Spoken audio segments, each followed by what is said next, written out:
Yes. Because I was gonna say it's going to close. Let's. Ja, de brave mädchen. Braves mädchen. Braves mädchen. So you go this way and you go this way. Perfect. Okie dokie. Welcome everybody. How are you today? Good? Yes? Awesome. So we're gonna have a lecture about Ayurveda today, and we're gonna have two classes. We're gonna chat about Ayurveda today. So for the beginning, I would like to ask you, what do you know about Ayurveda? Anything? Doshas. Doshas. What are the doshas? 3 types of consistency. Constitution. Constitution.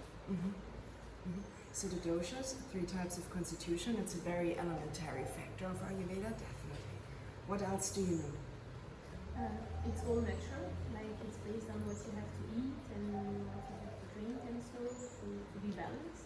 It's all natural, based on what we have to eat and drink to be balanced. Interesting, okay. Yes, so not necessarily natural, no, but I will come to that. Yeah, good. And it works a lot with what we have to eat and drink. What do you know about Ayurveda? I think about the healing. I mean, just like natural medicine for it's for our body, for our health. So it's a natural medicine, it's a natural way of healing. That's very right, yes. So Ayurveda means the knowledge, wisdom of life. Ayu is life, and Veda is the knowledge, it's the wisdom. So Ayurveda is the knowledge and wisdom of life. It comes from the Vedas. The Vedas is a collection of old, very holy scripts. It's probably the oldest text that we have on this planet that are preserved so far. And one aspect of that is the medicine or the art of living. So it's actually describing the art of living. What is very interesting there is that Ayurveda works with one major principle. This is the main principle of Ayurveda. I quickly write down how you write Ayurveda.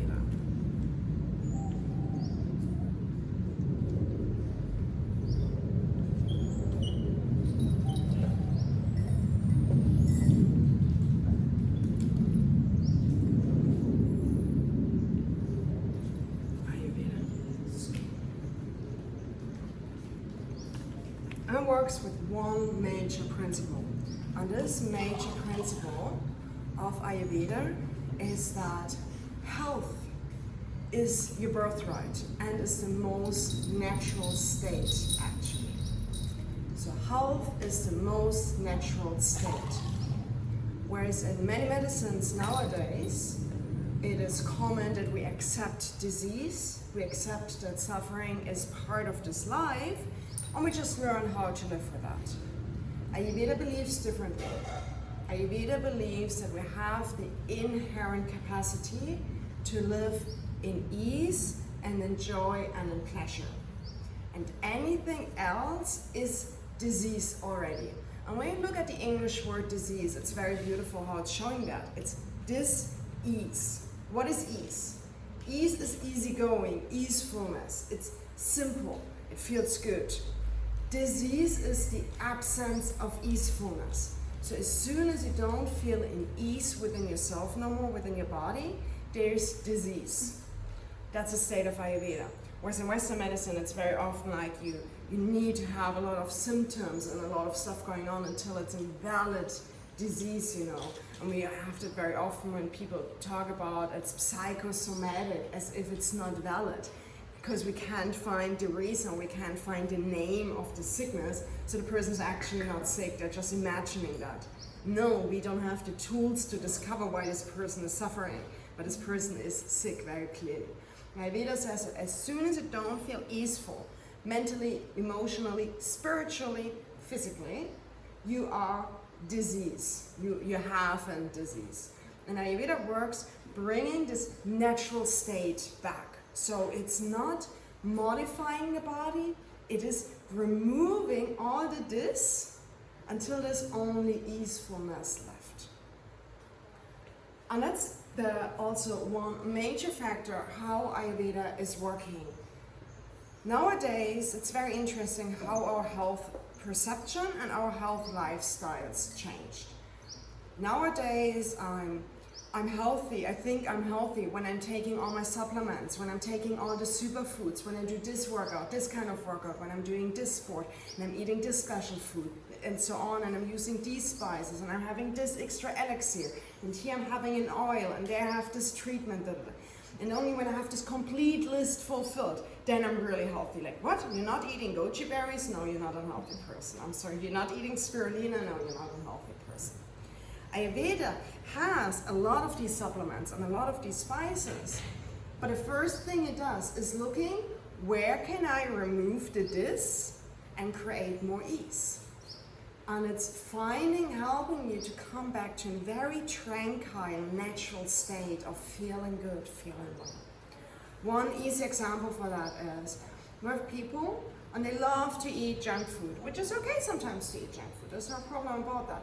But in order to eat junk food, what they do is then they do high intensity sports to burn all the calories. So I'm just doing sports so I can eat that.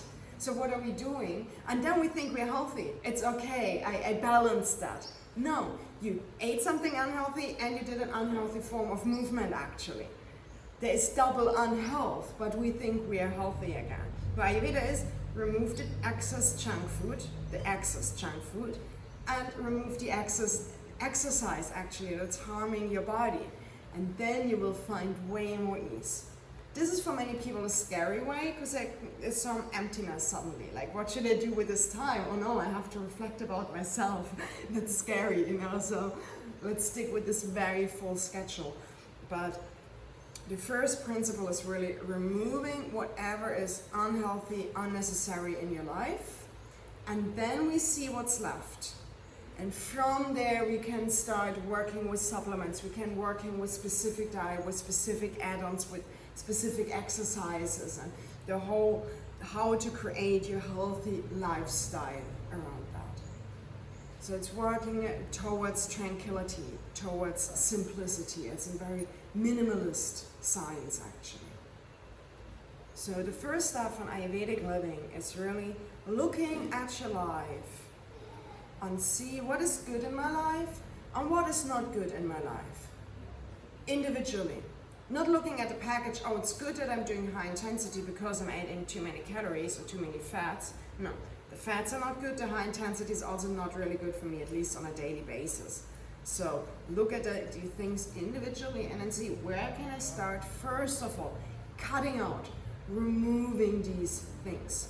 When this seems scary, take another day and make a brainstorm list of all the things you want to do and you never find the time actually doing. And when you have that in the back of your mind, it's way easier to start cleaning out your day, removing what you don't need, what's unhealthy for you, what brings you disease, because you have your backup plan, what you can do instead, right? So this is very good. I also made once, it's beautiful, I made a list with all activities that come to my mind that nourish my soul, make me feel good, and don't cost any money, or very little money, things that I already have at home. And there's so many things we could do. I was astonished. I suddenly had to, like 2-3 pages full. It goes very quick.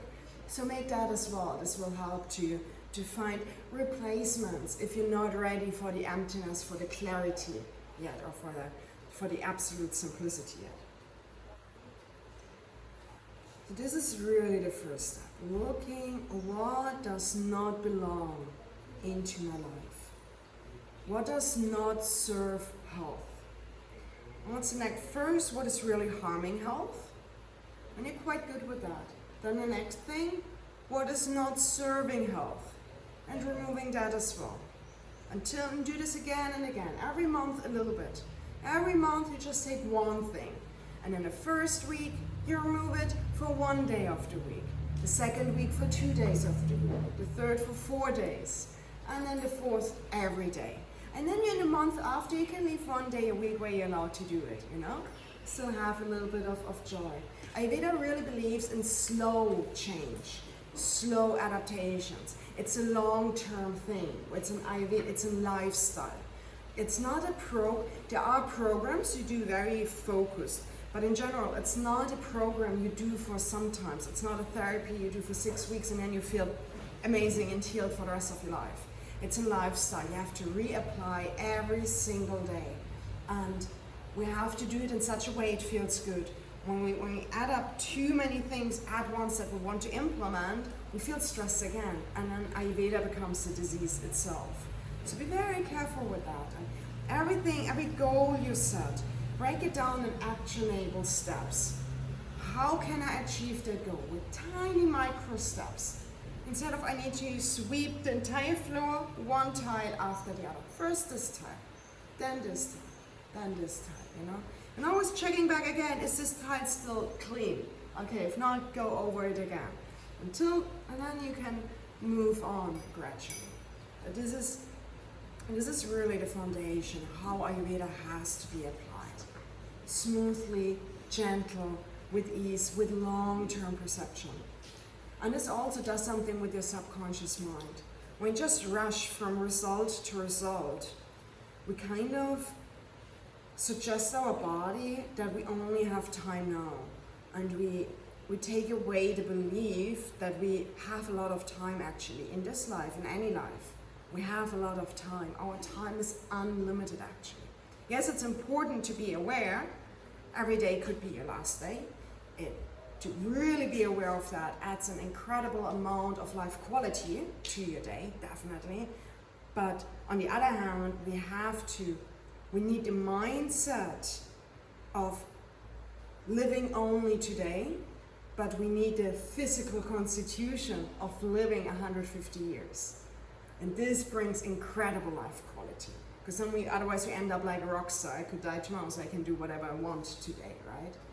And this is also a great reflection to do. If I knew I'm gonna die tomorrow, how would I live my life today? Would I just go into self-destruction?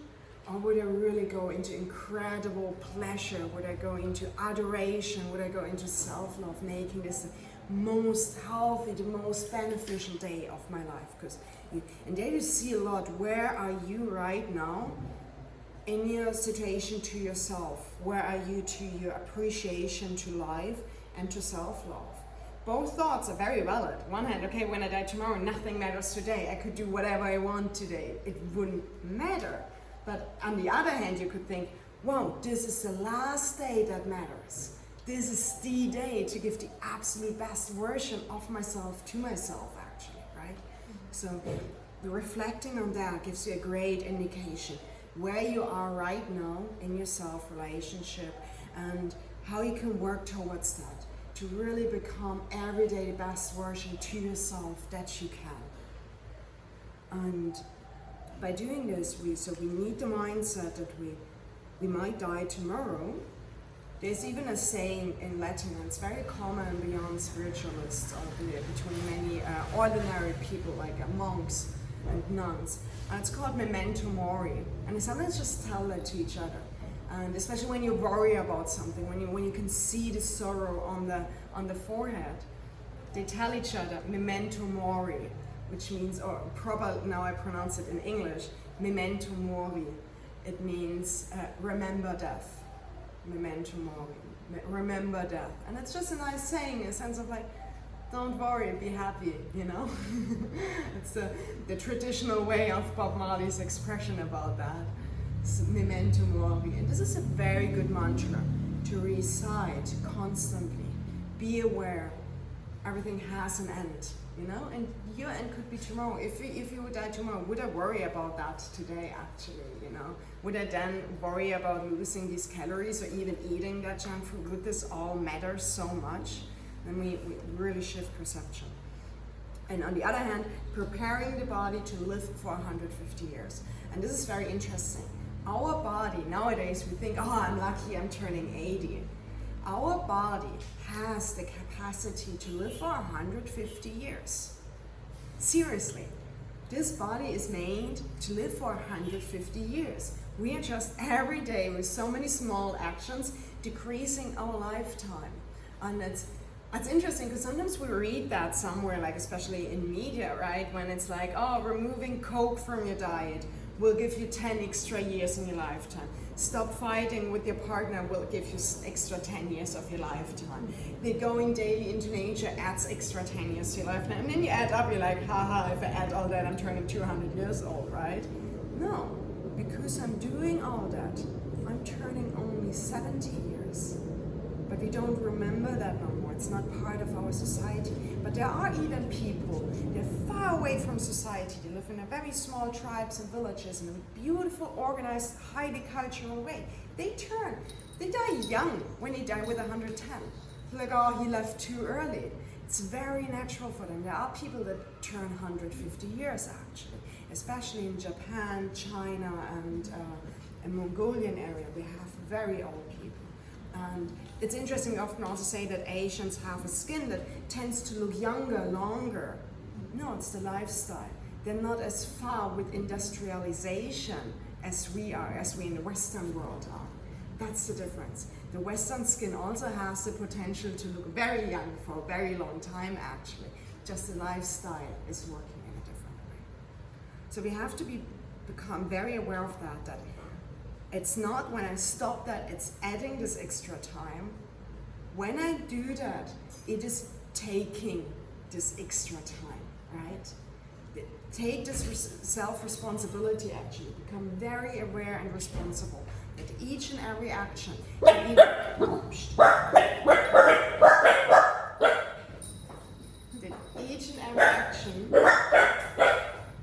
as if it's their shala, you know? Who's paying the rent in here, girls? Hey! Hier! Ja, feines Mädchen. Komm her. Feines Mädchen. Wo ist deine Schwester, ha? Wo ist deine Schwester? Hier, komm! Mach her. Mach Platz. Feines Mädchen. Ja, fein gemacht. Super, meine Mädchen. Jetzt. Feines Mädchen.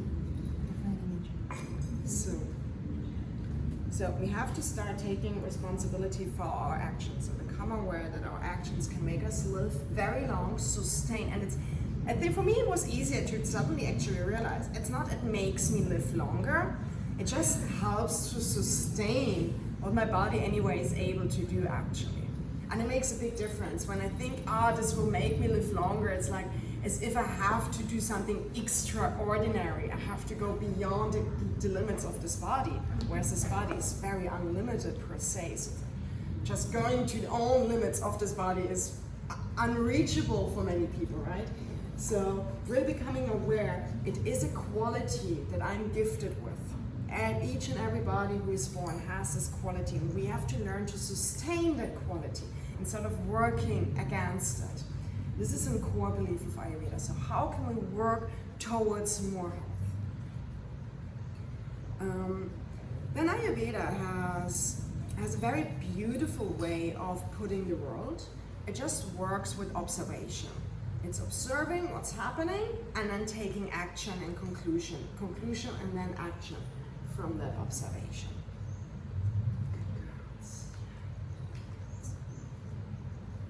So Ayurveda works with the 5 elements because the universe is made of the 5 elements: earth, water, fire, air, and ether.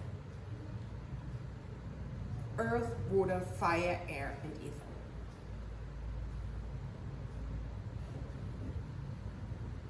And before I go there, so to conclude on what we were talking about before any action, start getting into this habit, ask yourself, is this benefiting me? Does this make me feel good? Or doesn't it make me feel good? And we have to learn a little difference. The difference between does my mind like or dislike it, and does it make me feel good? Something like getting up early in the morning and doing yoga. 90% the mind does have a strong dislike towards getting up at before 8, honestly, you know, it has a dislike. But you know, as soon as you get up and the first water hits your face, like this feels good to be awake so early. So we have to distinguish very clearly, is it my mind that has a dislike towards that? Or does it really not make me feel good? And try to cultivate it before every action. does it make me feel good right now? When it makes you feel good, go for it. Train your mind to like it. And if it does not make you feel good, stop doing it. Stop doing it. And everything that is not a clear yes, everything in life, it's not 100% clear yes, it's 100% clear no. Maybe, I don't know, could be, no. It's a clear no, absolutely. So only go for the clear yes, this makes me feel good. And then you're coming onto a very good path. But be honest, if this really makes you completely feel good. Your mind, your emotion, your consciousness, your body, right? And then you come onto a very good path for your body, and for your mind, and for your spirituality. So, Ayurveda breaks down and sees the world through the 5 elements. Earth, water, fire, air, and ether. These are the 5 elements that everything in the universe is made of. Everything is made of these 5 elements. Everything is made of these 5 elements in a different ratio, in a different balance of the elements. Everything besides the element itself contains all the elements. And that's an interesting thing. Ether is the only element that only contains ether. Space contains space.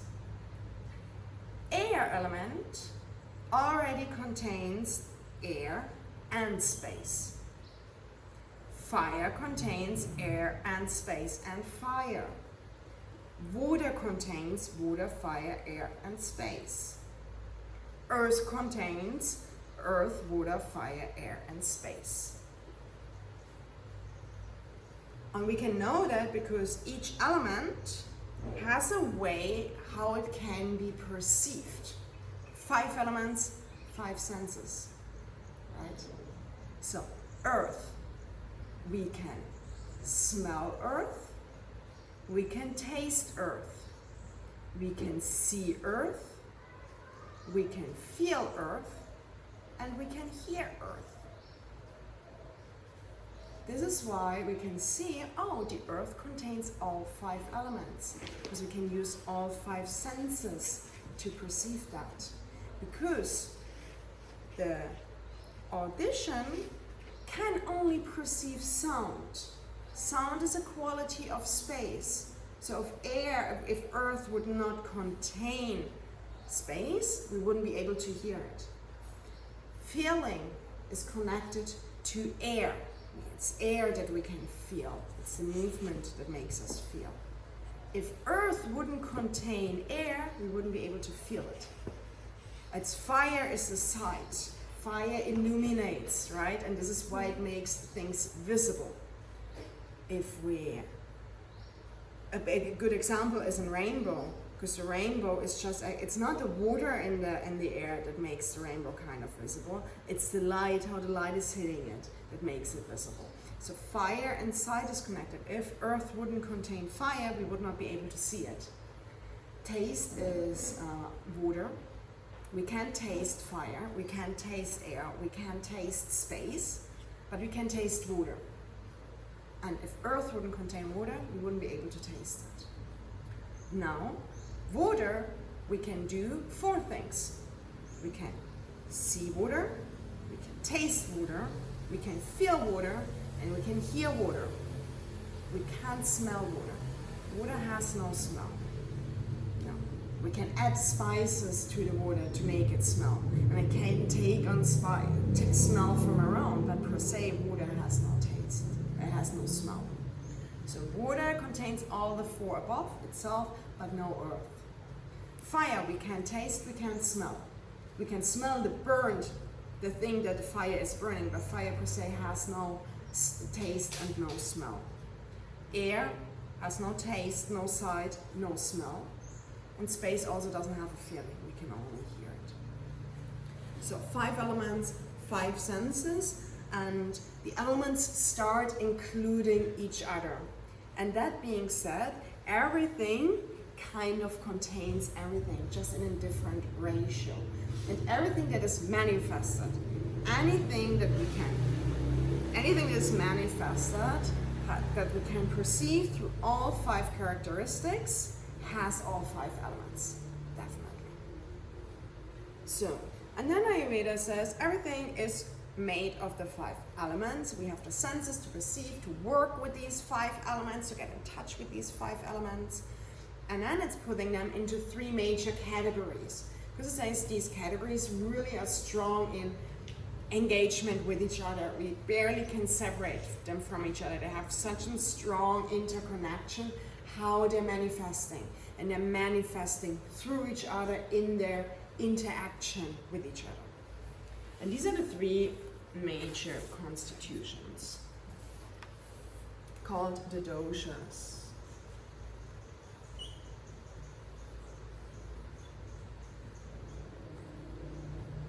So, and for the doshas we do have kapha,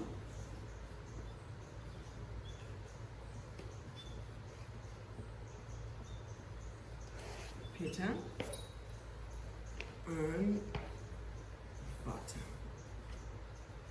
So, yeah, everything's getting smaller to the right, so I was like this board. So, kapha, pitta, and vata. These are the 3 doshas. Dosha is the constitution. That causes action is dosha. Kapha is earth and water element. It's the interaction and the result of the interaction of earth and water with each other.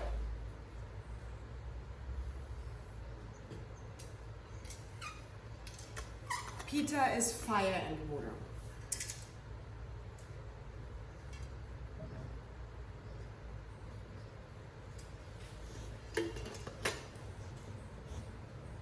And vata is air and ether with each other.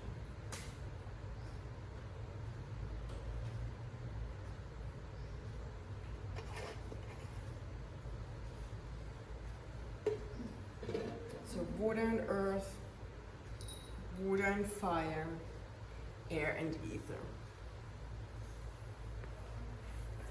So these 3 characteristics cause different qualities.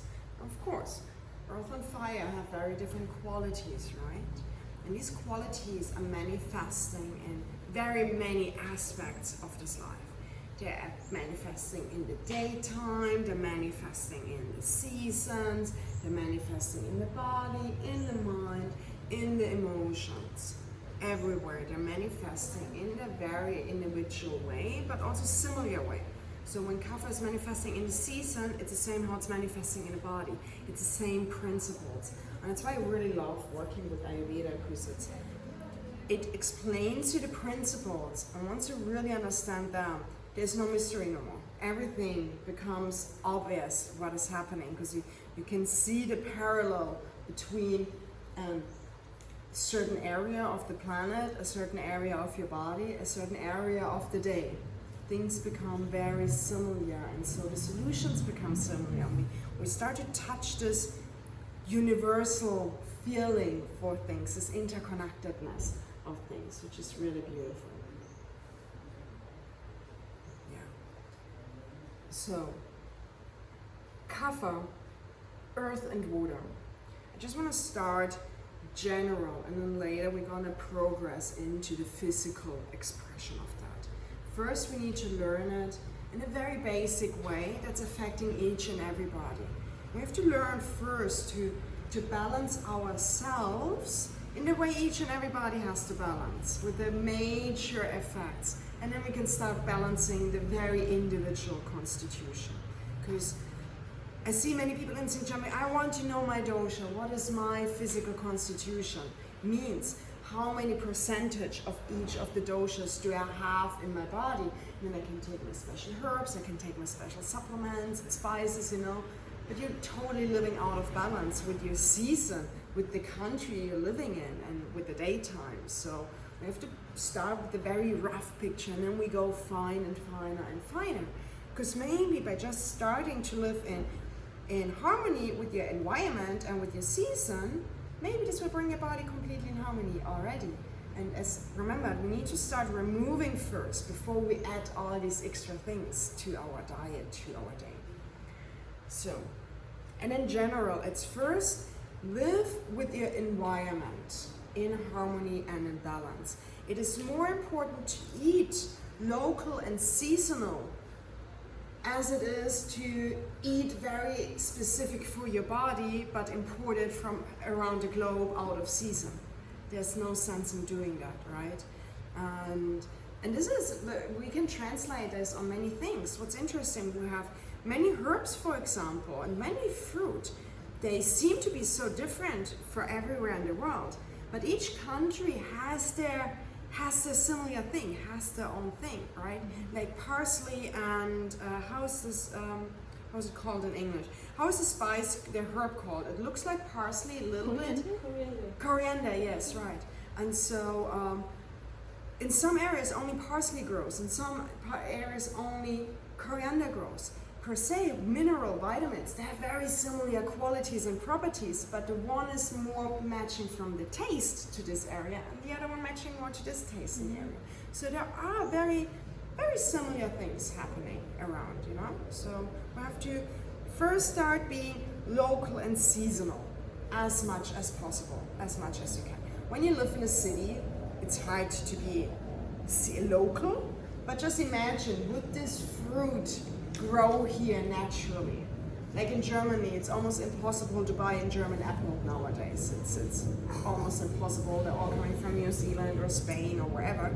But at least I know apples would be growing in Germany usually. So this is still a seasonal and as much as possible local food, you know? So we have to work with that. Anyways, so Kapha, earth and water, the qualities of earth and water coming together is cool, moist and heavy.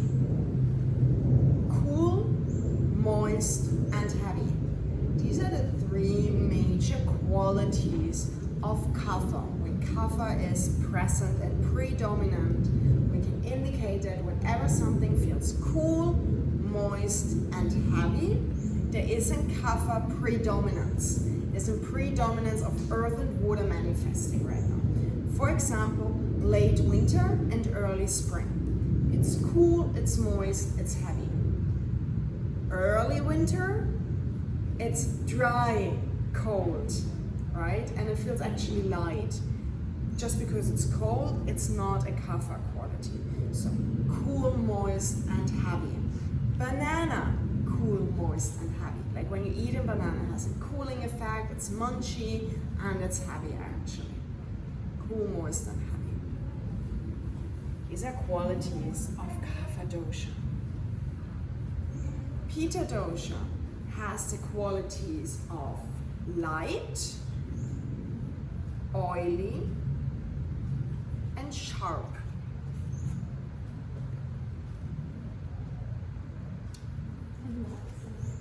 Hot, oily, smooth and light, yes. But sharp also, it is an quality. With this smooth, it's referring to this oily quality, right? So Pitta is hot, oily, light and sharp. Good example is summertime.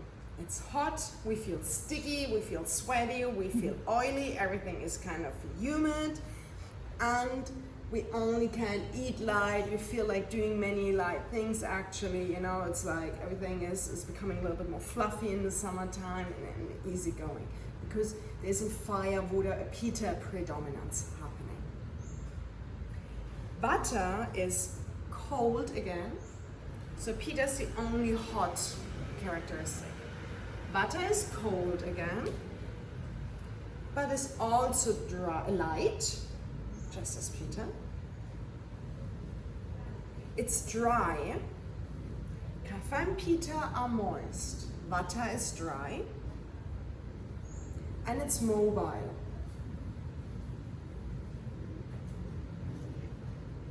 Right. And so here you see already, each one has some overlapping with the other one, but very significant differences as well. This is why it makes it at the end a little bit complex how to work with it, right? Because there's similarities and there are opposites happening. In general, Kapha is the energy of structure and lubrication. Kapha gives stability, structure, lubrication. That's a core quality.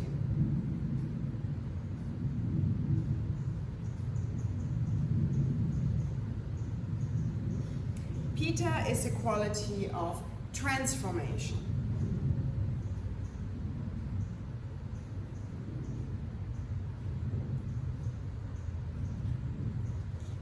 And Vata is the energy of movement.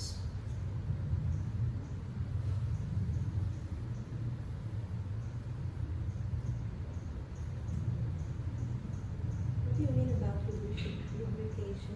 Lubrication? Well, making things smooth and fluid, like having lubricated joints so that the movement can go when we let's look at this when, like lubrication, when we're exposed to a lot of wind, it's one hand, it's nice because there's freshness happening, but if we don't protect our skin, it becomes very dry and starts to break. And so kapha is this extra cream we put on the skin, the same in the body. A lot of movement can be nice, but if we don't add this, when there's not this extra lubrication and cream, things start breaking and go, and become dry and become sandy, so to say. So we have these core qualities, and now these qualities reflect everywhere. They reflect in different countries, in different seasons, and in different parts of your body, and in different personalities. Each and every country, daytime, season, person, body has these qualities, but everybody to different ratios. Some people are more heavy, but everybody has weight, right? Some people are more mobile, but some people are more slow, and some are more hyper. Everybody has fire and everybody feels cold sometimes, but in different ratios, in different aspects. And the same with the seasons. So kapha is late winter, early spring. Pitta is summertime. And vata is autumn and early winter time. It's dry, it's cold, it's mobile, windy. And as soon as then the rain starts kicking in, it becomes kapha. Now here, it's a different country, in the tropics. We can't say it's really ever cold, but in relation, no, it's already cold actually, in relation to how it is in August, June, July, and May when it's dry, and it's just sun. Now it's already cold, moist, and heavy a little bit. And we can feel it. You might feel chilly already, though when you would be in Europe, you're like, what? It's chilly, it's 25 degrees, like, whoo, let's be half naked and feel really hot still, actually. And here, like, whoo, I need a sweater a little bit. So we start adapting to that. And so we have to take this also in relation. Then different countries have different predominances. A lot of countries nowadays have a strong Pitta-Vata predominance. Everything is about transformation, becoming the better and better version of yourself, and staying on track, being fast-paced, accomplishment after accomplishment. Being stagnant, standing still is the biggest fear of Western society nowadays. There is in the psychology a lot of this dominance happening. Now, when we look at these qualities, stability, structure, transformation, mobility. When we look at these structures, we can look like, how does this reflect in our body? And we can start drawing conclusions. Which body parts are governed by which aspects actually? So structure. What gives structure in your body? Bones. Bones, right. What gives lubrication in your body? Joints. The joints. Awesome. Very right. So kapha is governing the whole bone and joint structure.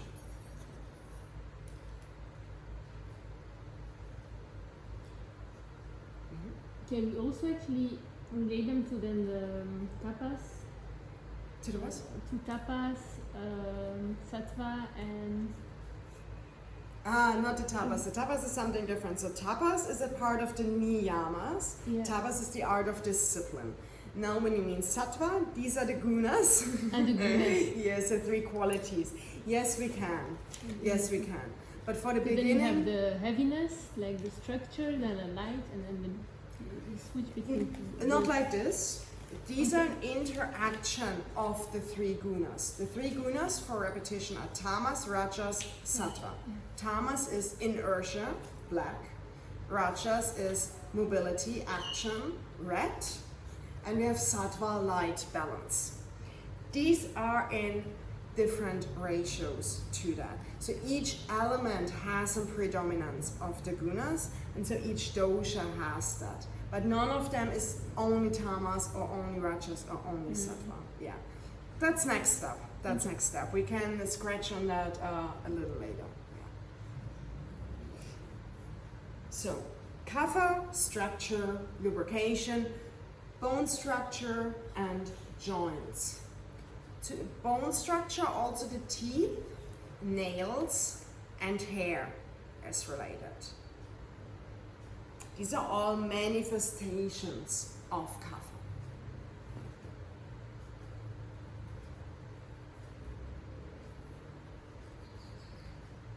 Pitta, transformation. What brings transformation in your body? Right? Blood. Blood? Yes, blood. Internal organs. Some, Organs. but mostly the blood actually, and the blood brings a transformation to the organs. So very good. Blood is a part of Pitta dosha, governed by Pitta dosha. And then there's one very elementary thing also that does transformation. What is the thing in our body that transforms? So the liver or something like that? It's a system, it's a whole system. Like we have the respiratory system, the cardiovascular system. Yes, the digestive system. It's the transformer. I mean, you eat a potato and then you suddenly have energy in your body. You eat an apple and you have a glowing skin. You eat a carrot and your eyes become healthy. It's like, wow, this is an incredible transformation, what is happening there. So Pitta's, the digestive system and the blood are the main parts Pitta is governed, they are governed by Pitta, or an expression of Pitta in our body. And so we have now Vata movement. Muscles.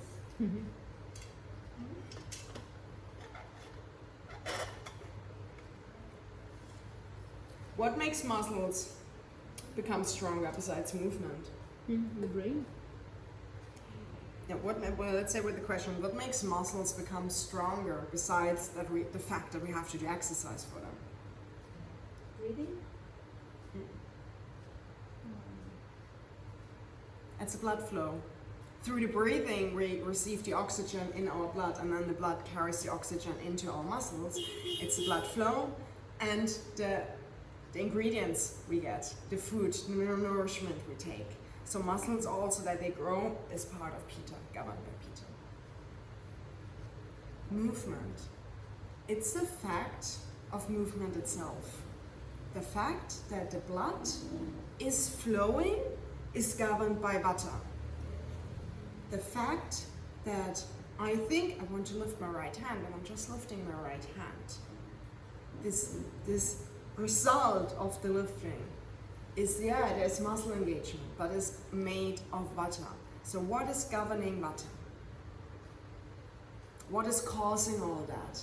That my heart is beating. What is the foundation for my beating heart, for my thought moving my body? The brain. The nervous system. Yes, the nervous system.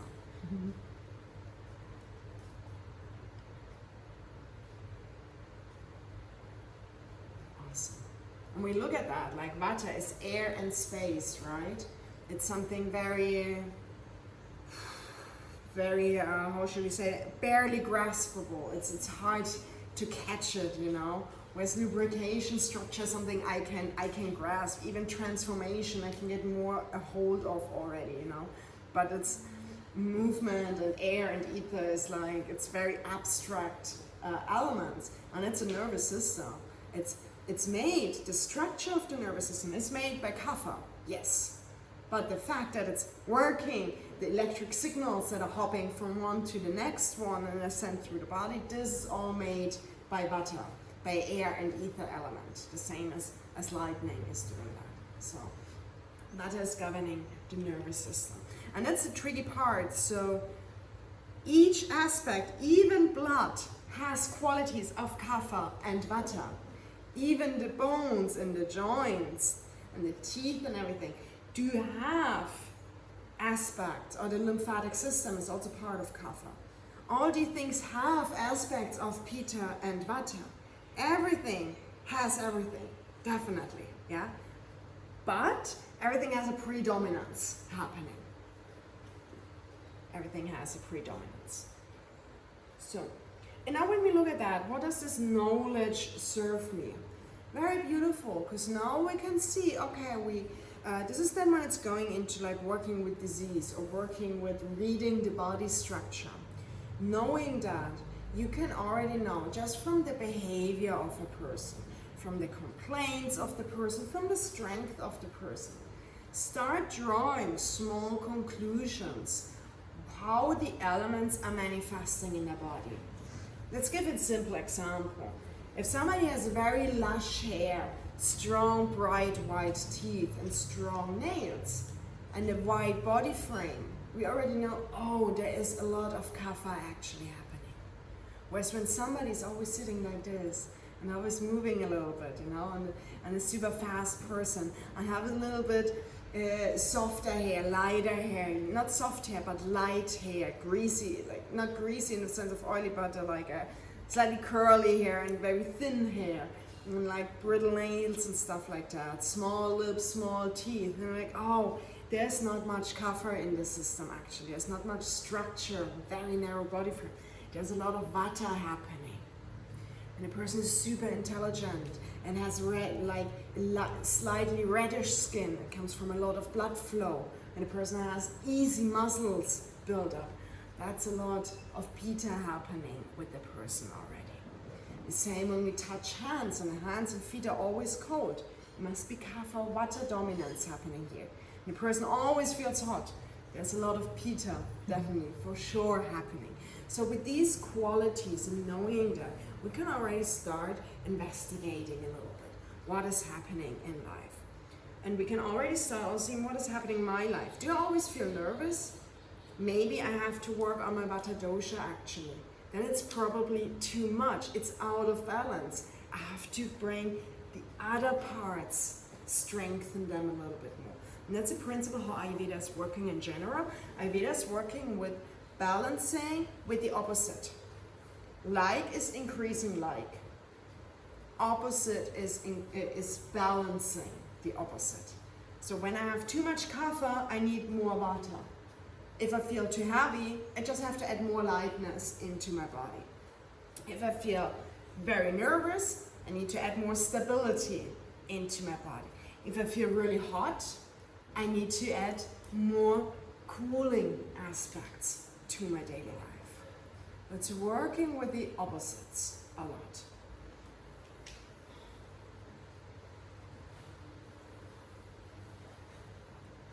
And also with this, we can then see why we have different things happening in different times of the year.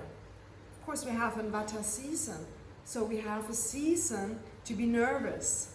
We have a season where there's some cause of injury for too much mobility. So which is the season where most likely a sport injury happens through too quick uncontrolled movement? That's the vata season. That's the autumn and early winter time where it's most likely happening. When is the season that it's most likely for an inflammation? Inflammation is in hot quality.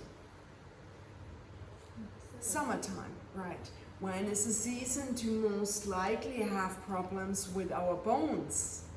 To get arthritis or to get rheumatism, how do I say that in English? Rheumatism? Rheumatism, yes. It's the winter time, it's the kapha time, correct. And then we have to see, okay, now we have winter time, kapha time. Cold, heavy, moist. How can I balance that? With adding qualities of warmth, lightness, and dryness into my life. Like a dry sauna, like a Finnish sauna in the winter time. Really helps, right? This is how we can start adapting these things.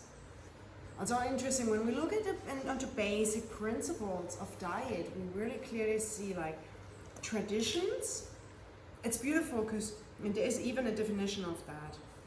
We have rituals. Rituals are repeated behaviors with a specific meaning behind.